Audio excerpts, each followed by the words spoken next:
আসসালামু আলাইকুম সুপ্রিয় দর্শক, আবারও আপনাদেরকে ভুট্টার সেই জমিতে নিয়ে এসেছি। যে জমির ভিডিওটি আপনাদের সামনে তুলে ধরেছিলাম যে এই জমিতে ভুট্টার বীজ রোপণ করার পর অধিকাংশ বীজগুলো পচে যায়, নষ্ট হয়ে যায়। মাত্র 25 থেকে 30% বীজ থেকে ভুট্টার গাছ বের হয়। এরপরে এই জমিতে যেখানে যেখানে ভুট্টার গাছ বের হয়েছিল না, ঠিক ওই জায়গাতেই এই কৃষক খুঁচি দেয়, অর্থাৎ নতুন করে ভুট্টার বীজ রোপণ করে।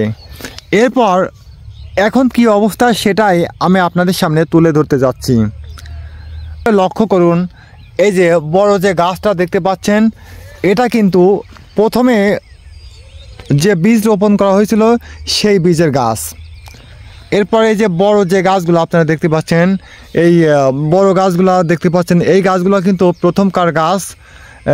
এরপর হচ্ছে যে বড় বড় গাছগুলো, এইগুলো হচ্ছে প্রথম রোপণের গাছ।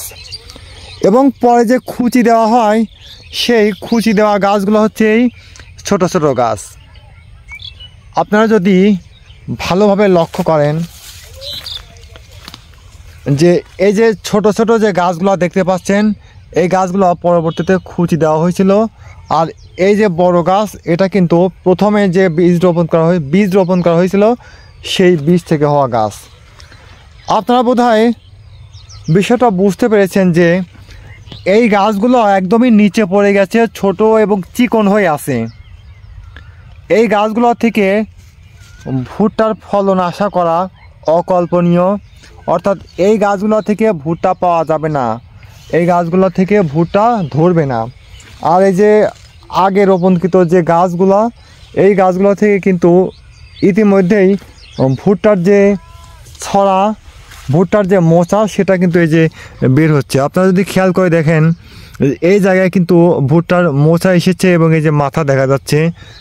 আর পরে রোপণকৃত যে গাছগুলো, এটা কিন্তু একদমই নিচে পড়ে আছে। এই গাছ থেকে ভুট্টা আসবে না। সুতরাং এটা স্পষ্ট যে ভুট্টার জমিতে কোনোরূপ খুঁচি চলে না। অর্থাৎ প্রথমে যে বীজগুলো থেকে গাছ বা চারা বের হবে, সেই গাছ বা চারা থেকেই ভুট্টা পাওয়া যাবে। এরপরে আপনি যদি খুঁচি দেন, সেই বীজ থেকে কিন্তু ভুট্টার ফলন আশা করা বোকামি ছাড়া কিছুই নয়।